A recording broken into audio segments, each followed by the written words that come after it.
welcome you into, and thank you so much for joining us here on America's Retirement Headquarters, home of the Retirement Guys Formula and America's Medicare Associates, Nolan Baker and Scott Kirshner. Myself, my name is Chris Vaughn. Like I said, really do appreciate you spending some time with us. Here's how to reach out, 419-794-3030. Again, that's 419-794-3030. Always available online at americasretirementheadquarters.com. On today's show, are you superstitious? We'll talk about the latest inflation numbers, and it's time to check your beneficiary forms and know the new rules for retirement accounts. But before we jump into any of that, got to check in with the guys. Nolan, Scott, glad to be with you. How we doing? We're doing great. Yeah, I like today's topic. I'm curious. I maybe kick off the show. I know we'll dive a little bit deeper in a little bit here, but are you superstitious, Scott? I'd ask you that question. Yes, I am actually. Okay. Yeah, if I am successful at like golf or whatever, I have a great round. I wear the same outfit. Yes. Absolutely. I am superstitious when it comes to certain things. Okay. And there are things like, hey, you know what? I don't. The controllables are out of my control. I don't worry about it. But yeah, I am. How about you? I would say a little bit. I know our Anthony Wayne hockey team, they had won some games wearing their gray jerseys. Yep. So the rule was they were not going to wear any other jersey except gray jerseys. So by the time they got out of those gray jerseys, they stunk. Yeah, well, you know what? I don't remember what baseball team it was. It might have been the Cardinals, but the guys they never shaved. And some of these guys look like they were mountain men. They just walked out of the woods to play baseball. They had beards that were like tremendously long. So, there's a lot of people that are superstitious, and it covers a wide range of areas to be superstitious about. Yeah, and we're going to talk about how it applies to your investments today. But before we jump into that, maybe Chris, I'll turn it back to you. How about you? Are you superstitious? I'm going to quote Michael Scott from The Office and say, I'm not superstitious. I'm just a little stitious, especially when it comes to sports. I've got on Saturdays, Georgia football, I've got, a certain shirt that I wear, and it obviously it did pretty well this past season. I'm not trying to gloat. I just want to mention that. But when it comes to sports, I am. When it comes to everything else, not so much. So I don't know what that says about me, but that's the truth. Let me add one more thing to that real quick, and I know we got the show to get to, but talk about superstitious. So as you know, we're Bengals fans, right? Cincinnati Bengals, and they went to the through the playoffs and to the Super Bowl. Well, every game, my son and I would sit next to each other on the couch and watch the game. Well, the Super Bowl, I happened to be in Florida watching my daughter play softball, and my son says, "Dad, you can't go. You have to cancel the trip." And I go, "Stop. I'm not canceling a trip. It's your sister." So I ended up flying him down, so all three of us were able to watch the Super Bowl together. It didn't work out for us, but that's superstitious. Yep. Yeah. Just want to remind people, when it comes to superstitions, especially with sports, it's only crazy if it doesn't work. Anyway, let's go ahead and jump into the show here. Interest rates are going up. So the question is, what should you do when it comes to your retirement plan? There's an article that I read that said, for starters, well, the action shouldn't be based on a specific standard model. Instead, it should take into account your age, your target retirement date, the level of risk tolerance you've got, and your personal goals. So when it comes to sitting down and speaking with people, is this something that you build a conversation around? It is definitely something that we have a conversation about. I know recently we just had a lot of people that came out to our economic summit, and we talked about the topic of rising interest rates. And what we did is we used history as kind of a guideline. So if you haven't had a chance to watch those videos, if you weren't at our economic summit, make sure you take a minute, go to our YouTube channel, type in America's Retirement Headquarters, and look at our economic summit. We'll dive a little bit deeper into the topic, but to kind of hit the surface of it, historically speaking, higher inflation does, tend to slow things down. So, the markets tend to favor a little bit more value versus growth oriented.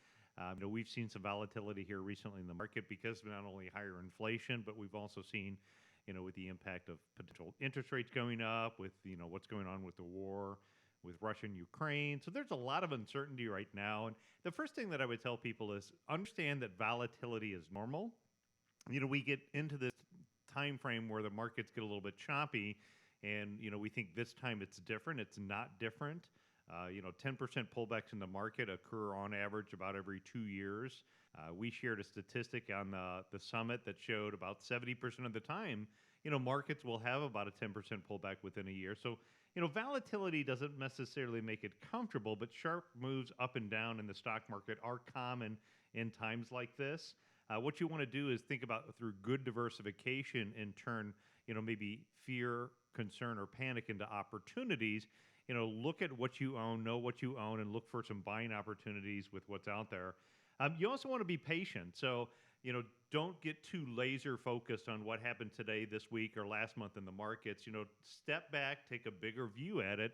A lot of times I've been talking to people recently, and they're saying, Nolan, what's going on this year with the markets? And I say, well, step back a minute, look at things in your accounts over the last year, and what you see is over the last year, things are actually fine.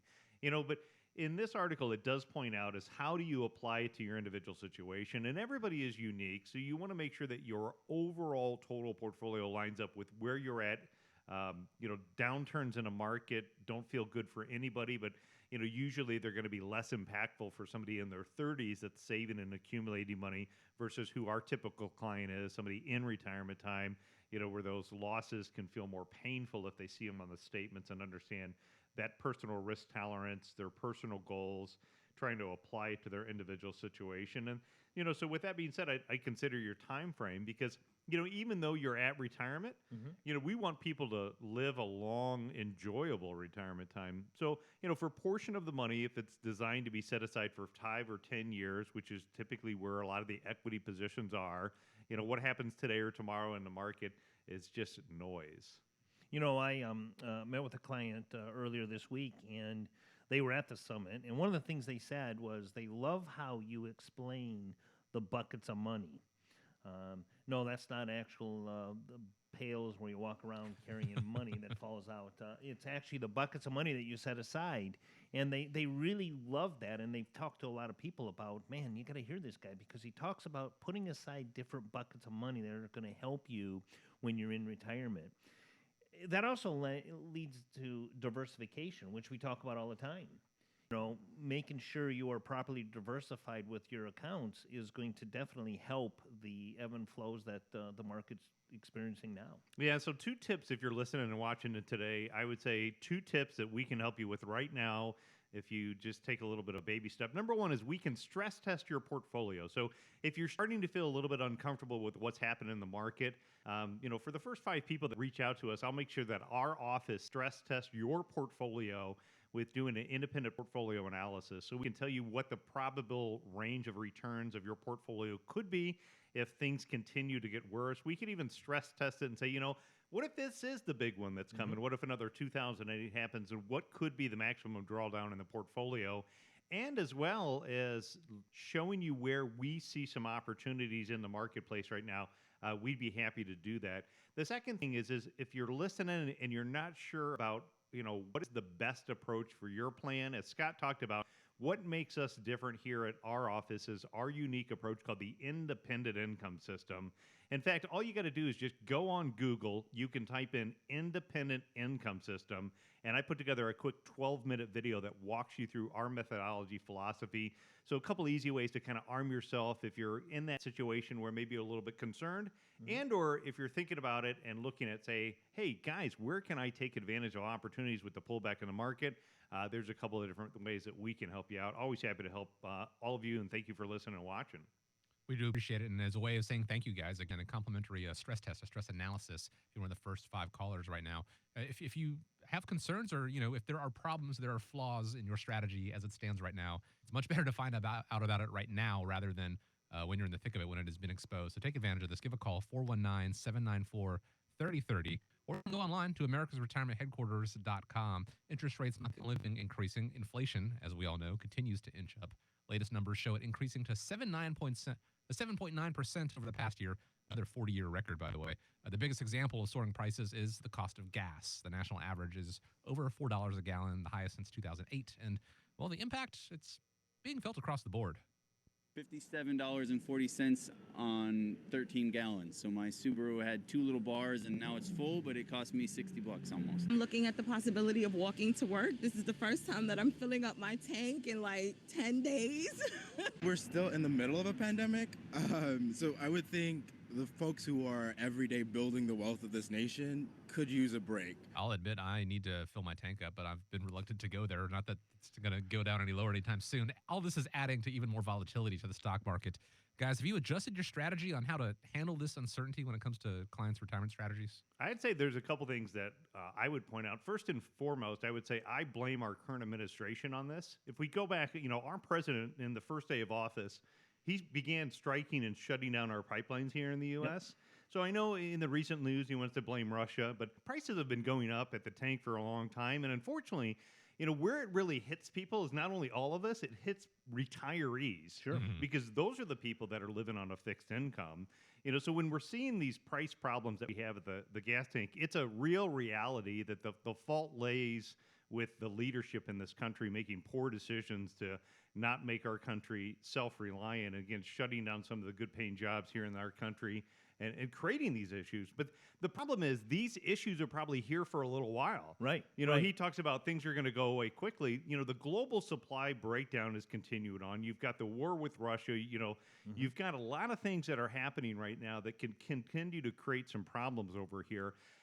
So where there's challenges, there's also always opportunities. I had a meeting earlier today with some clients, and I've been trying to scream from the rooftops. So folks, listen up. If you want to find a great opportunity right now to take advantage of inflation, make sure you revisit U.S. government I-bonds. So I-bonds are a topic that most people have not invested into for a long time because the rates haven't been very attractive. But directly from the United States Treasury Department, you can get a government I-bond, and the current interest rate on treasurydirect.gov for a government I-bond is 7.12% interest.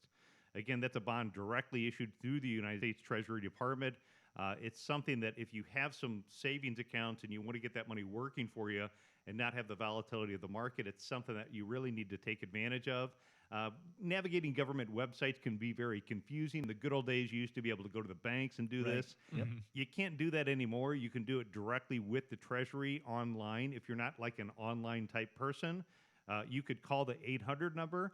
I would tell you that the government is another area that they're all messed up at. Is a lot of people are now becoming aware of these bond rates, and they're taking advantage of it, meaning that they've overloaded that department. Sure. I called the other day, and after an hour and 30 minutes on hold, I just ultimately hung up the phone because nobody answered over there. Eesh. This is an area, though, that here at America's Retirement Headquarters, we're very comfortable in. We can help guide you through this process. So if you're not comfortable with the internet and you want to learn about getting things directly from the government, just call our office. We'll walk you through it. We'll explain the process to you, and we'll help you get it set up. So a couple of different ideas that I want to jump in real there quick. Sure. But what else would you say? Well, I want to tell you there's some listen up to what I'm about to say, because there's a lot of information that people don't know and don't recognize. So I was at the gas pump the other day, and there was a guy with a smaller car, and we're standing there, and we're complaining to each other across the pumps, and he says, "Look at this, $65 to fill up this tiny little thing." Well, I drive a Ram pickup truck, okay? He says, "I can't imagine what it's costing you," and it was 80. I said, "Well, it's 83 and still climbing. It's a lot of money." But I want to break something down, because a lot of people don't really understand what goes into a barrel of oil and what comes out of a barrel of oil. And the reason why I want to tell you this is because there's some impacts on retirees and everybody in general. So 46% of a barrel of oil actually goes to gas. A lot of people think, oh my gosh, a barrel of oil, all of it goes to creating gas. Well, that's not the case at all. 26% are for diesel and other fuels. 9% of it goes to jet fuel. But here's the thing that impacts all of us. 15% of a barrel of oil is used to make products. Now, there's some products that people have no idea. One of them really kind of scared me a little bit, because I didn't realize that oil was in this product. But just to give you some ideas, CDs, cell phones, plastic products are made with oil, okay? Laptops. Here's one for the ladies, lipstick. I guess that's where the term dipstick comes in. I don't know, lipstick. I don't know. Maybe I crossed a line there. But another one is aspirin. I had no idea that some of these products were actually made with oil. But a lot of people don't understand and realize what all goes into, a barrel of oil, or what comes out of a barrel of oil. I mean, think about that. Your cell phones. There's many products that you go to the grocery store to buy. Any plastic product has oil in it. So the increasing cost of a barrel of oil, not only is it hitting us at the gas pumps, but it's also hitting the products that we buy on a day-to-day basis. Where's that money coming from? Yeah, it's going to come from higher prices, and that's why inflation is probably an Absolutely. issue that's going to be here for a little while. And you take it a step further. So go back to, does Washington have a hidden agenda here? An agenda that they're really not telling you, right? So our leadership currently wants to push the Green New Deal, right? Wind, Right. solar, electric vehicles. Yeah. Well, how do you get people interested in electric cars, right? Do you think that has anything to do with their agenda to push Absolutely. what they want is the Green New Deal and get more spending passed on some of their other agendas that they have? Well, yeah, and what is the electric car made of? Right. Plastic Yeah. And batteries. and batteries. And What are you we'll- going to do with the batteries and the plastic? You still are going to need oil and these fuels. And to answer your question, in my opinion, absolutely, they have a hidden agenda. Yeah, so it's fun. I mean, it's fun to play politics. It's fun to poke fun at gas prices when you're talking to somebody. But the reality is again, don't dwell upon things that you can't control. You Right. can't control the price of energy. You can't control what the politicians do. But in your own individual situation, you can absolutely control the decisions that you make by, again, just one simple example today was, looking at something like government I bonds, or looking at the fact that as interest rates go up or inflation goes up, energy has, historically been a sector that's performed well. And we're seeing that happen again. So knowing what you own in your investments is an area that you can control, and that's how you apply it to your situation. Another great way to take control of things that you can take charge of is giving a call to America's Retirement Headquarters, 419-794-3030. Don't forget, if you're one of the first 5 callers, a complimentary stress analysis, see where you stand right now and where the flaws in your investment strategy may be before it becomes a bigger problem down the line. Complimentary if you're one of the first 5 callers, 419-794-3030, or you can go online to americasretirementheadquarters.com. Open up the show with the question, are you superstitious? And we got our answers here. A recent survey suggests about 44% of American adults are. I think we're 3 for 3 in this realm. But about 10% of them said that they were very superstitious. I think we're all on the milder side. An article on the Financial Advisor website says there are also common retirement superstitions, like reaching a certain age prepares you for retirement, and attaining a certain savings level will make retirement better or easier.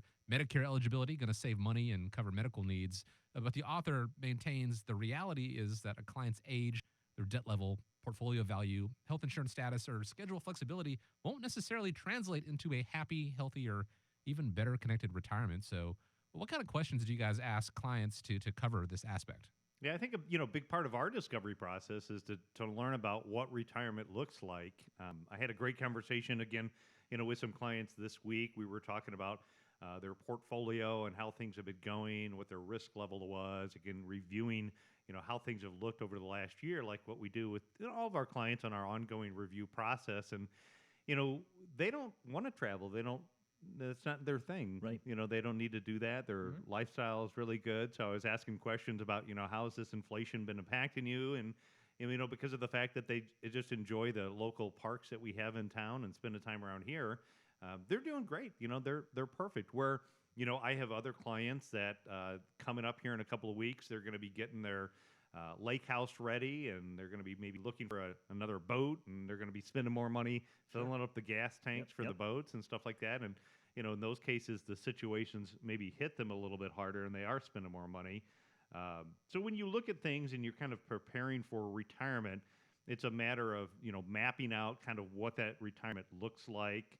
Again, some of the things like, is there a certain age that everybody should retire at? Not necessarily. I mean, there's different numbers that are important when you look at retirement. So again, like the age 55 is a good number for anybody who wants to retire and not face penalties to pull money out of company-sponsored retirement plans. Age 59 and a half gives you a lot more flexibility with your 401k of making choices and or the ability to withdraw from traditional retirement accounts. 62, the first choice on when to be able to start Social Security, or 65. So the numbers more apply towards knowing the rules and options than it does to having a specific, here's when everybody should kind of retire. And I think a lot of it, does also play into, Scott, what you do. When we were talking on the show a couple of weeks ago, one of the things that we had talked about is we had looked at the statistics, and one of the reasons why people end up retiring earlier than they wanted to, and I think about 40% of the time it was healthcare related reasons why somebody was forced to retire early. And there can be a big difference in healthcare costs prior to going into Medicare, and then knowing what those numbers are too. So a lot of that works into play. So is there a set rule of thumb or things for healthcare? Nolan, you hit it perfectly, and it's the numbers. Knowing the numbers, knowing the key times on when to be signing up for Medicare. Obviously, if you're 65, that's your initial eligibility date for Medicare. If you retire prior to 65 and you do not have a continuation of coverage, depending on the size of your employer, if they have 20 or more employees, they offer COBRA, so you've got 18 months of COBRA there, but that could be costly. So you hit it perfectly. It's knowing the numbers and knowing the dates that are going to work out best for you for Medicare. If you're under 65, then you've got the marketplace. And the marketplace can be very, very costly. You're going to have high out-of-pocket. You could have a $17,000, $18,000 deductible. Obviously, if you're over 55, from 55 to 65, you're in that age band that's going to be very costly on a monthly basis. And, I quoted a couple of 57-year-olds the other day, and they're like $1,400 a month in premium with a $17,000 deductible. Yeah, ouch. I mean, that's like $30,000. That's real money, absolutely. So one of the things, like you, I sit with Chaz, who's been on our show before, but he asked a question, which I think is really awesome, and I love hearing the response. What keeps you up at night about your retirement plan? Is it health care? Is it the fear of running out of money? Is it a fear of, am I going to be able to live the same lifestyle that I live today during retirement? That's what you guys do, and I love sitting with you because I learn every time I'm with you guys in these combined appointments. It's educational for me, that's for sure. Yeah, big takeaway if you're listening today. A lot of times people come to our office and they retire and they have, hundreds of hours, if not days, that have been built up for vacation as time, and they wait to use that and get a lump sum of vacation pay. Sure. Test drive retirement before you retire. Mm-hmm. If you've got weeks worth of vacation time, life is short, number one. Yeah. But why not talk to your employer and see if you can schedule a month or two that you can take off and test drive retirement? And then you'll see how these areas apply to your situation. You'll feel more confident when you're meeting with professionals like us and or developing your plan to say, what does the ideal week look like? And, are you ready? And are you comfortable with what retirement looks like for you? So give it a test drive, and we can, again, walk you through some of those areas too. Nolan, I have something to ask you. I'm about ready for a test drive. All right, let's do it. Right. So, yeah. Just like when you drive a car, you don't normally buy the car sight unseen or just drive try to fill out without doing that test drive. You want to find out, is this something I can live with? Is something I'm comfortable with? It looks good and it sounds good, and early retirement looks good and sounds good, but is it actually feasible? Do I have the means to make it go the distance? And so if you've got the benefit of time, test driving your retirement, I think, is a fantastic thing. And that question that Chaz asked, what keeps you up at night? It's a good question. It's a legitimate question. The follow-up question that I would ask is, what are you doing about it? What are you going to do to address those concerns head on? Again, a great start is picking up the phone, giving a call to America's Retirement Headquarters, and address those concerns, and then hopefully develop a strategy around it to lay those fears to bed, so to speak. 419-794-3030 is a great place to start. It's 419-794-3030. Guys, we're coming up on the end of the show here, but I want to address this because I think it's pretty important and people should know it. For years, if a parent passed an IRA or 401k down to a loved one upon their death, that beneficiary could take that money in small amounts each year, an RMD, required minimum distribution, based on their age. It's a small little tax hit, but the money could last a long time. In 2019, they changed that with the Secure Act. Then they had to exhaust all that money over a 10-year period. at some point. They could wait until the 10th year if they wanted to. But just recently, the IRS took it a step further, adding that you have to take an RMD in each of those 10 years. Now they're saying, you can't wait until that 10th year to take that lump sum. So hypothetically, if the IRA was worth $1 million, people would have to take out $100,000 each year. So if they keep changing the rules, how are we supposed to keep up and avoid paying more taxes than necessary? Well, I think it's important to work with somebody who's keeping up with the law changes. I think is the easiest answer to that. And the key takeaway there, folks, if you're watching or listening today, 2 new rule changes that apply towards leaving a legacy. So if you have mom or dad and you're looking at maybe at some point in an inheritance and or your own personal situation, looking at trying to make sure you maximize if there's money left over what you leave, and you haven't reviewed your beneficiary forms this year and since 2019, now is a good time to do that. We've made that process even easier for our listeners. We've put together the ultimate estate planning checklist. I'd encourage you to go over to YouTube, type in America's Retirement Headquarters. You can watch the whole video on the ultimate estate planning checklist that we have up there. Or better yet, if you're just ready to check your beneficiaries and say, guys, are they right? Call us at the office. We'll be happy to go through that checklist and make sure that you know those rule changes and make sure that we can keep the government away from your hard-earned money, because that's one more area that they're going to try to grab some money is when you try to pass it on to your loved ones. Absolutely. We talked about this very issue, spending those RMDs and making it work for you at the Economic Summit. And obviously, if you didn't get a chance to hear that live, it is available on our website. So I would encourage you to check that out as well. But we address that very issue, which would be very beneficial for people. I'm willing to wager that this is not going to be the only change you see over the course of your retirement. If they keep changing the rules, it's important to know the rules, and better yet, have a team on your side that can help you know those rules. America's Retirement Headquarters is here for you.